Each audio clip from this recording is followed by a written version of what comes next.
Have you ever been told you're, I don't know, too messy or that you just overthink everything? Well, what if those things aren't actually flaws?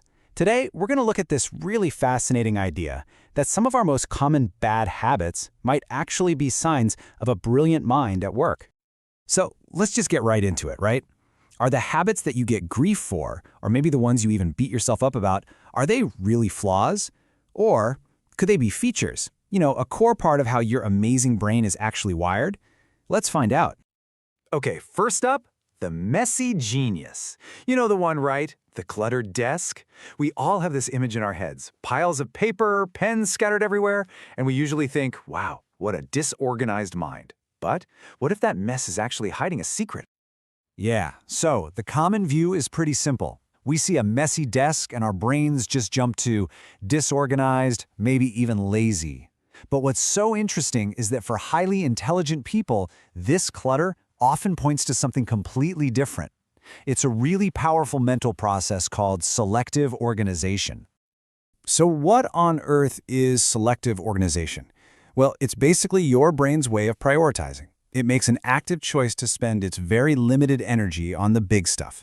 The complex problems, the creative ideas, instead of wasting it on the small stuff, like where every single pen should go. It's not that you can't be tidy, it's that your brain has decided other things are way more important. So just remember this, a cluttered desk doesn't automatically mean a cluttered mind. In fact, a lot of the time, it's the sign of a mind that's laser-focused on what really truly matters, dedicating all its power to the big ideas. All right, on to our next habit, the obsessive learner. You ever find yourself falling down one of those internet rabbit holes, just jumping from one fascinating topic to the next? It's so easy to label that as a lack of focus, but the truth is, it's way more interesting than that. The common view says you're just easily distracted, right? But what if it isn't a lack of focus at all? Psychologists have a great name for this, a dopamine-driven quest. See, your brain isn't just wandering around aimlessly, it's on a mission. It's actively hunting for that rewarding feeling that comes with learning something new. So here's how this really cool learning loop works. It all starts with curiosity. You seek out something new. Then you just dive in, right? You absorb all this information in a burst. And that triggers a release of dopamine, the feel-good chemical in your brain. It's a reward. And because it feels so good, your brain immediately wants to do it all over again. You are literally wired to love learning. So the next time you find yourself bouncing from topic to topic, just remember this. It's not a scattered mind. It's your brain's super-efficient intellectual reward system in action. It's doing exactly what it's supposed to do, finding and enjoying new knowledge. And for our final habit, let's talk about a big one, overthinking. We almost always see this as a bad thing, something that's all tangled up with anxiety and not being able to make a decision, but could it actually be a sign of a really sophisticated mind at work? Yeah, the typical view is that overthinking is just anxiety running the show. And look, sometimes that can be part of it. But for a lot of brilliant minds, it's a sign of something much more powerful, cognitive complexity. And this is a totally different and much more detailed way of seeing the world. So, what is cognitive complexity? It's this incredible ability to see a problem not just from one angle, but from many, all at the same time.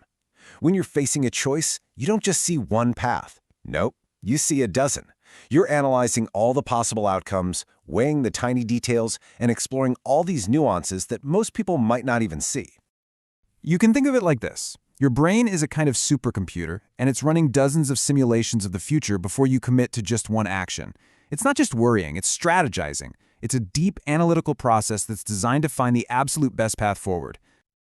So, after all of that, what's the big takeaway here? Well, we've just flipped the script on 3 really common bad habits, and we're starting to see them not as flaws, but as potential signs of a brilliant mind doing its thing. So let's recap real quick. That messy desk could just be selective organization. That constant need to learn new things? That's a dopamine-driven quest for knowledge.